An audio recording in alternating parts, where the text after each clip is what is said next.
The echoes of Alaris. Adrian Cale had never considered himself a man of fate.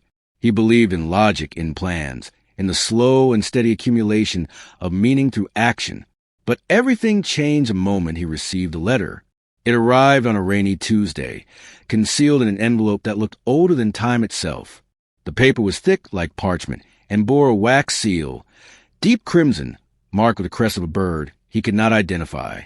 His name was written in elegant, looping script. Adrian Cale, scholar of the obscure Department of Esoteric Studies, Cambridge. No one knew of that title anymore. It had been years since he'd published anything of consequence, and longer still since he had lectured. Yet here it was, addressed to a version of himself long forgotten. He opened it with cautious fingers. The ink was slightly faded, as though the letter had traveled centuries to find him. To the keeper of knowledge, if you are reading this, then the stars have aligned and the veil has thinned. You are needed once more in Alaris. The council remembers. The path opens at midnight. Come prepared. Bring only what you cannot leave behind. In faith, Estra, there was no return address, no clue to its origin. Only that cryptic signature and the overwhelming sense of urgency. Alaris, the name sparked something in him. Not memory, exactly, but a tug at the edges of awareness, like a dream he had once forgotten and was now being reminded of. He read the letter 10 times before setting it down. Outside, thunder rolled like distant drums. That night, he didn't sleep. At exactly midnight, he stood in the old bell tower behind the college chapel, a place few visited, a place fewer remembered. He had followed instinct, not logic, to come here. The letter had said, "The path opens at midnight." And somehow, he'd known this was a place. The air thickened. A low hum, almost inaudible, began to fill the space. The ancient stones shimmered with a faint bluish light, and before his eyes, a circular outline traced itself in the air. A door made of light and sound and silence. Adrian stepped forward. The moment he crossed the threshold, everything shifted. He was no longer in Cambridge. He stood on a marble platform suspended in a vast void. Above him, stars burned in strange constellations. Below, clouds of glowing mist drifted over a sprawling forest. The scent was rich, earth, ozone, and something sweet like nectar from an unfamiliar flower. A woman awaited him at the edge of the platform. She wore a robe of silver and midnight blue, and her hair was a cascade of starlight. Her eyes held galaxies. "You came," she said, as though she'd known he would. "The council will be pleased." Adrian opened his mouth to speak, but the words wouldn't come. The place, the woman, it all defied reason. "Where am I?" he finally managed. "Alaris," she said. "You were here once. Long ago. You made a vow." The woman led Adrian across a narrow bridge of light that stretched from the platform into the unknown. Beneath them, the clouds shifted and shadowy shapes moved through the mist. Too far to identify, yet too deliberate to ignore. "I'm called Estra," she said without looking back. "I am a seer of the first veil. My task is to guide those who return." "Return?" Adrian asked. "You speak as if I've been here before." "You have, but your memories were sealed by your own request." They reached the other side, where a vast hall stood carved into the side of a crystal mountain. The structure shimmered like frozen starlight, and yet its architecture was ancient. Pillars twisted like vines, archways that whisper when passed beneath, and walls that pulsed faintly, as if breathing. Inside, 5 figures waited. They sat in a half-circle, robed and silent, each bearing a sigil upon their brow. Fire, water, stone, air, and the void. The council. "You have returned, Adrian Cale," said the figure marked by fire. His voice was deep, but not unkind. "Though the world has changed, the echoes remain. Do you remember nothing?" Adrian hesitated. "Only fragments. Dreams. I've seen this place, but never clearly." "It will come back," Esther said, "if you are willing."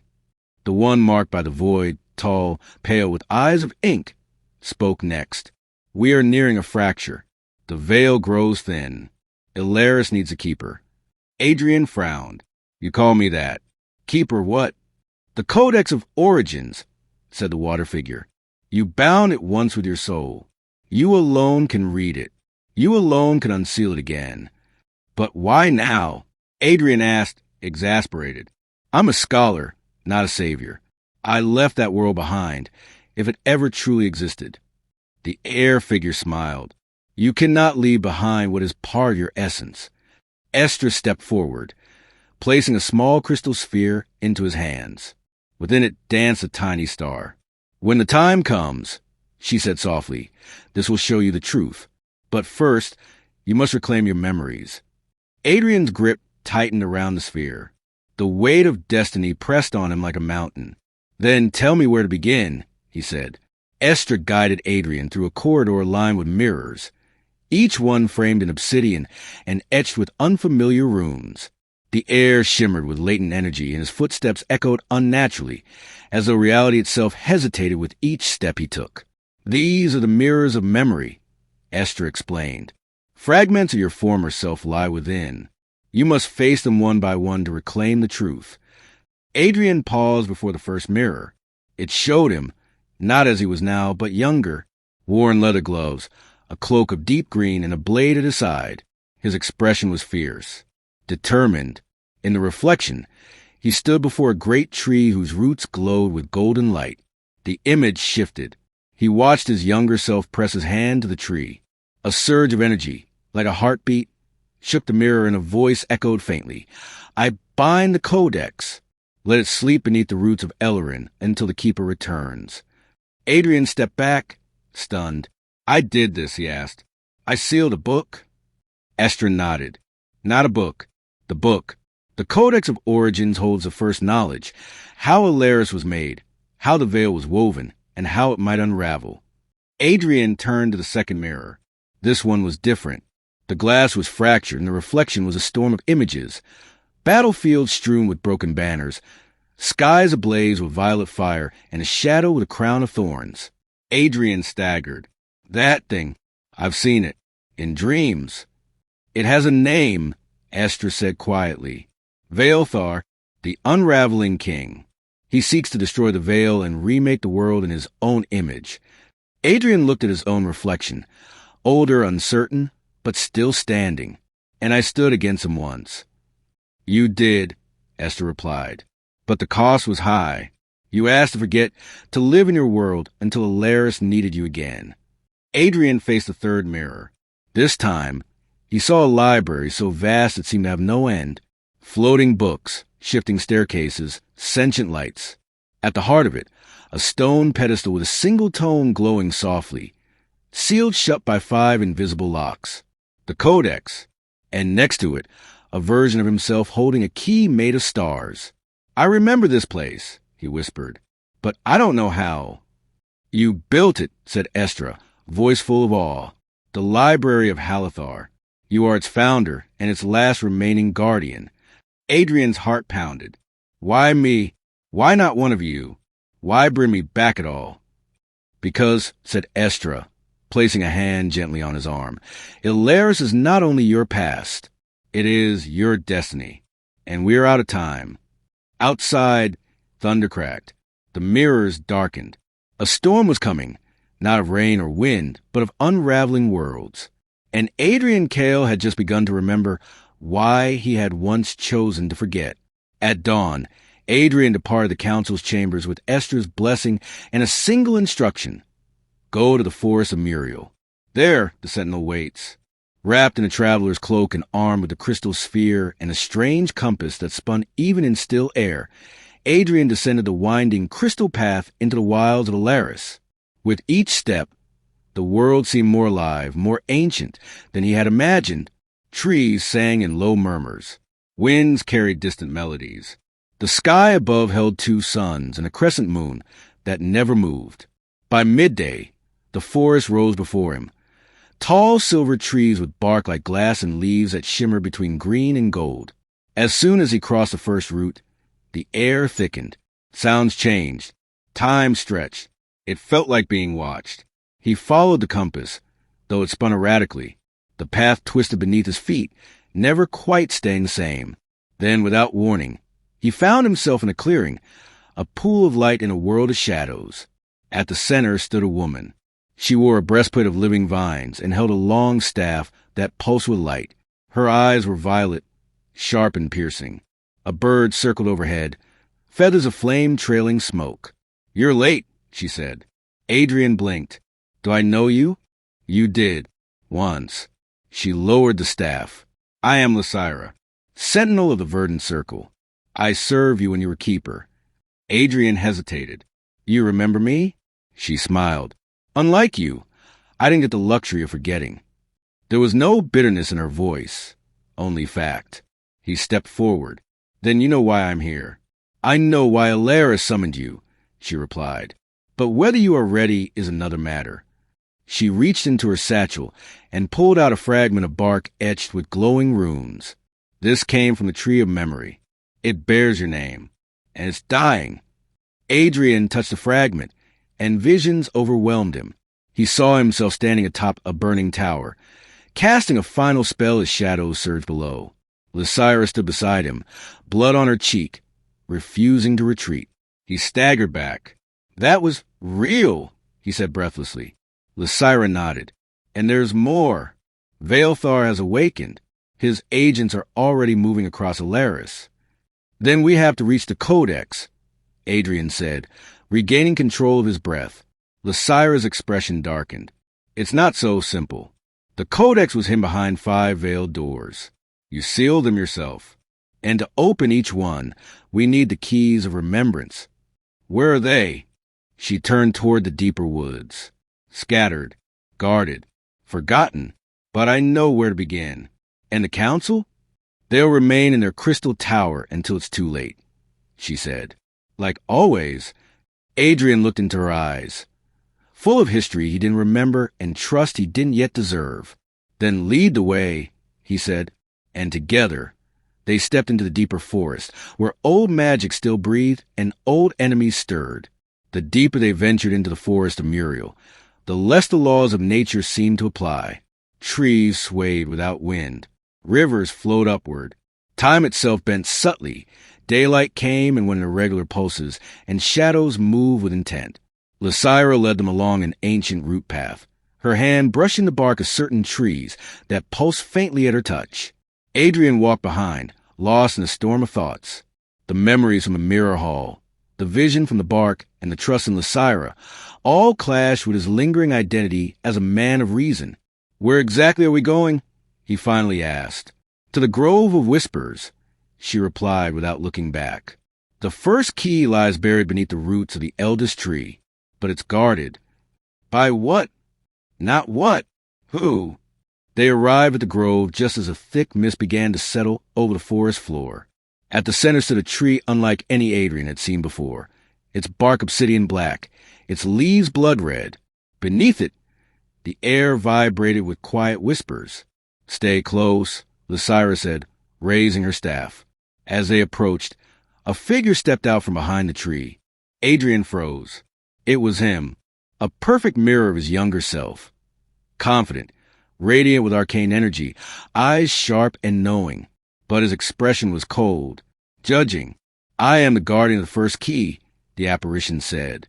"I am what you once were and what you fear becoming." Adrian stepped forward cautiously. "I don't want to fight you." "You won't need to," the guardian said, "unless you've forgotten the oath." "What oath?" The guardian raised a hand. Symbols glowed in the air between them, forming a binding circle of ancient words. Adrian instinctively reached into the crystal sphere Estra had given him. The sphere pulsed, and the symbols ignited in gold. A memory exploded in his mind. He stood in the grove years ago, perhaps centuries. Lectura knelt beside him, wounded. The world was falling, and he, desperate, whispered the oath into the soil. "Let my memory guard the key until I am worthy to remember." Adrian gasped. "I remember." The guardian smiled faintly and stepped aside. "Then the key is yours." From beneath the roots of the black tree, a small object rose, suspended in golden light. It was a medallion shaped like a spiral sun, warm to the touch and heavier than it should have been. Lectura took a sharp breath. One down. But the moment Adrian grasped it, The whispers in the grove became voices. Clear, urgent, and cruel. "You are not enough," they hissed. "You left us. You forgot. You failed." Adrian dropped to one knee, clutching his head. Lectura gripped his shoulder. "They are echoes, Adrian. Nothing more." He forced himself to his feet, sweating, heart racing. The voices receded. The key pulsed in his hand like a beating heart. "I wasn't ready," he murmured. "You weren't supposed to be," she said. "But now you're beginning to be." They turned from the grove. Behind them, the guardian, his younger self, faded into mist. The journey to the next key took Adrian and Lectura beyond the forest of Muriel, past the singing hills, and into the arid, crystalline expanse known as the Desert of Mirrors, a land where the sky and earth seemed to blur, and illusions walked like living beings. As they crested the final ridge before the sands, the landscape stretched out before them in a vast sea of reflective glass dunes. The sun struck the surface at angles of distorted perspective, creating shifting mirages, phantom cities, and false stars. Adrian shielded his eyes. "How do we know what's real here?" "We don't," Lectura replied. "That's the point. The second key was hidden in this place because only someone who knows themselves truly can reach it. Which means I'm at a disadvantage," he muttered. She smiled slightly. "That depends. Self-doubt can be a form of honesty." They descended into the shimmering plain. Each step echoed oddly, like walking on frozen time. Around them, the wind whispered fragments of conversation, some familiar, others foreign. Then they saw it, a towering monolith of black glass, rising from the center of a circular depression in the sand. Its surface rippled like water, though it remained solid. "That's where the second key is held," Lectura said. "But we'll have to go through it." Adrian stepped closer. The monolith reflected not just his image, but dozens of versions of himself. Younger, older, proud, broken, cruel, kind. Each moved independently, watching him with knowing eyes. He reached out and the surface parted. Inside, the world shifted. He found himself standing alone in a familiar place, his childhood home. Books scattered, a fireplace unlit, and silence pressing in from every corner. Then a voice. "You never finished what you started." He turned. A man stood in the shadows. His father. "No," Adrian whispered. "This isn't real." His father stepped forward, eyes stern. "You ran from your purpose. First from this world, then from Alaris. You left them all." Adrian backed away. "This isn't real." "It doesn't matter," the illusion said. "It's true." The walls began to melt. The house faded, replaced by a battlefield of the mind. All around him, versions of himself fought, some triumphant, others dying. A war of identities. "Make peace with yourself," echoed a voice. Lecura's, faint, distant. Adrian closed his eyes. "I am all of these things," he whispered, "and I am still here." The battlefield stilled. Silence returned. And from the ground, the second key rose, a shard of mirrored crystal, glowing with pale blue light. Adrian took it. The illusion collapsed. He awoke outside the monolith, sand on his hands. Lectura kneeling beside him. "You were gone for hours," she said softly. "To me," he replied, "it felt like a lifetime." She nodded. "That's the desert's gift." He held up the second key. "Then we have two." She looked east, where storm clouds were gathering on the horizon. "Then we're running out of time." The path to the third key led downward, deep into the forgotten realm of Verithka, the Underkingdom. Few in Alaris dared speak of it, and fewer still returned from its obsidian depths. It was not darkness that made Verithka fearsome, but what lived within it. The Carthenox, a being ancient as time, said to know every unspoken truth. "The third key lies in Chamber of Echoes," Lectura explained as they descended a narrow spiral carved from volcanic stone. "But to claim it, you must face Carthenox. And it does not attack with weapons." Adrian gripped the mirrored shard and the sun medallion, his first two keys. "How does it attack?" "With truth." Hours passed. The descent grew colder, despite the molten glow in the rocks. The silence became oppressive, as though the world itself were holding its breath. At last, they entered a vast cavern lit by veins of glowing mineral that pulse like arteries. In its center, on a dais of bone-white marble, sat the creature, Carthonox. Its form was ever-shifting. Eyes where none should be, wings that folded into smoke, a voice that seemed to speak into the soul. "I see you, Adrian Kale," it whispered, without moving. "I have always seen you." Adrian stepped forward. "I seek the third key." "And I seek the third truth," Carthonox replied. "Your key is buried in your lie. Speak it." Adrian's voice caught. I don't know what you mean." The cavern pulsed. "I was never meant to return," the voice whispered from within his own mind. "You were glad to forget," said another. "You did not leave Alaris to protect it." "You left because you were afraid," said a third, this one in his own voice. Adrian staggered. He began, but the lie clung to him like a second skin. Lectura reached out. "Adrian, you don't need to fight it. You need to face it." He closed his eyes. "I was afraid," he said aloud. "Afraid I wasn't enough. That I'd fail again.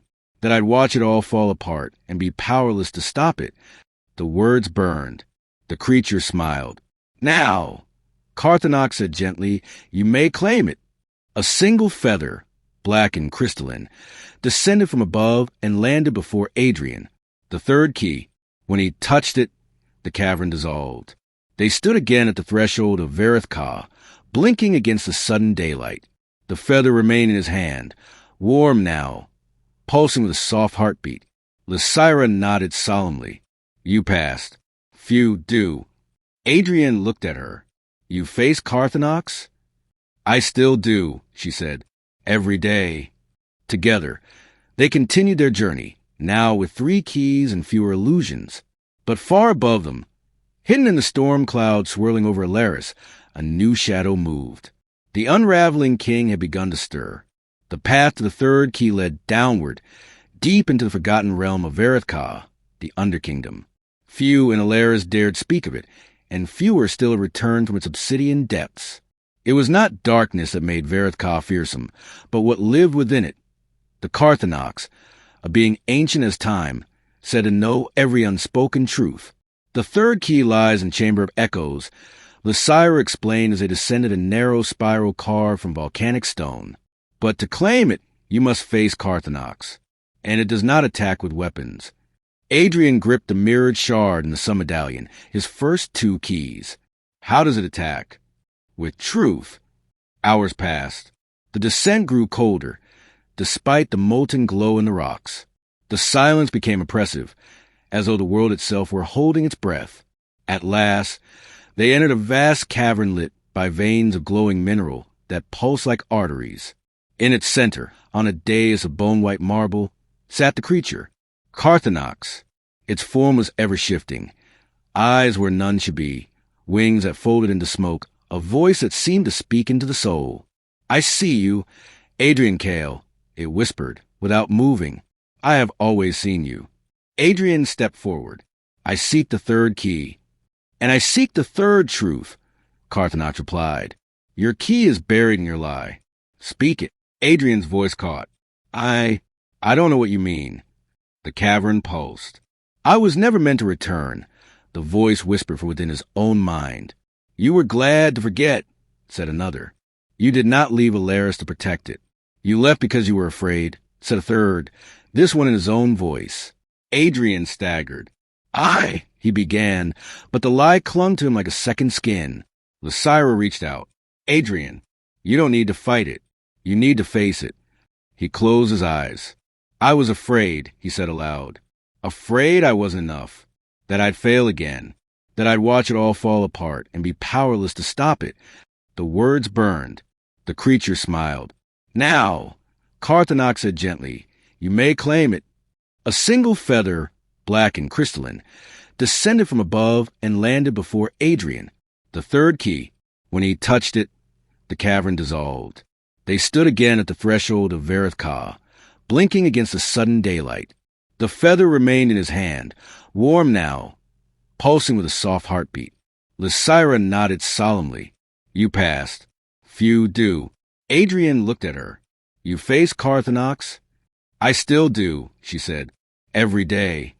Together, They continued their journey, now with 3 keys and fewer illusions. But far above them, hidden in the storm cloud swirling over Alaris, a new shadow moved. The unraveling king had begun to stir.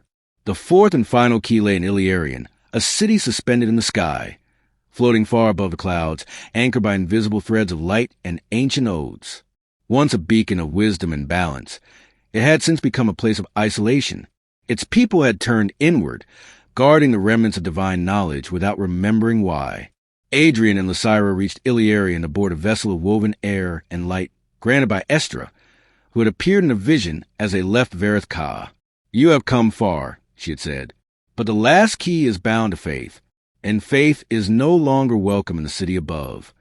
Now, as they approached Illyrian's gates, great spiraling arches that spun slowly in midair, Adrian could already feel the pressure of judgment. The air was pure but sterile. The silence here wasn't peace. It was control. The guards, dressed in white robes and adorned with sun-shaped insignias, met them with cautious courtesy. "Only the purified may pass," one intoned. "Only those without shadow." "We don't come to take," Lectura said, "but to remember." The guard paused, then looked directly at Adrian. "Do you remember what you gave?" Adrian frowned. "No, but I'm willing to face it." They were led into the city's inner sanctum, where glass towers caught and bent sunlight into spectral rainbows. In the center stood a temple, a hollow spire with no roof, open to the sky. Inside, a single relic hovered in midair, the 4th key. But as Adrian reached out, a voice rang through the spire.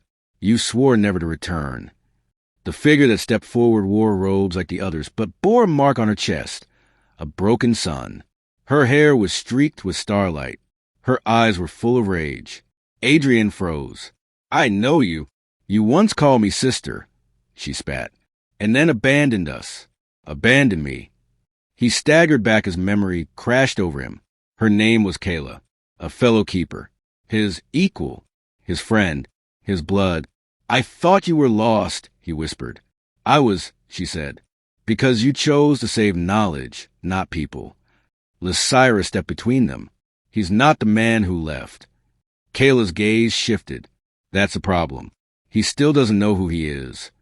The wind in the spire rose. The relic pulsed.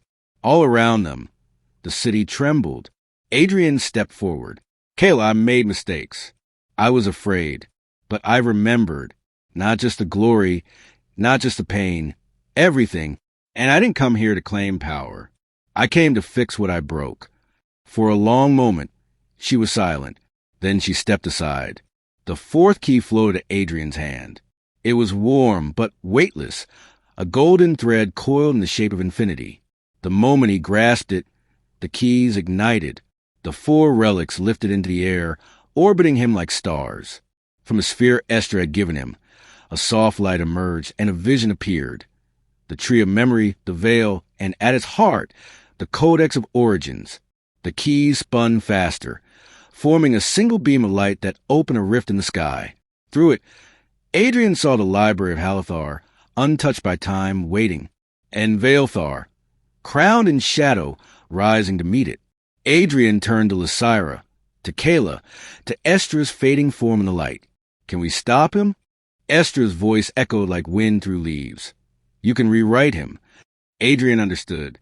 The Codex was not just history. It was possibility. The narrative of Alaris, of all things, could be reshaped. He stepped into the rift. Years passed. Legend spoke of how the unraveling king was defeated not with war, but with words. How the Codex was unsealed, not to preserve the past, but to write a better future. One without fear. One where memory and truth coexisted. Some say the Keeper walks among us still. Others say he became part of the Codex itself. But one thing is known. When the veil thins again and the echoes call once more, Adrian Kale will answer. The end.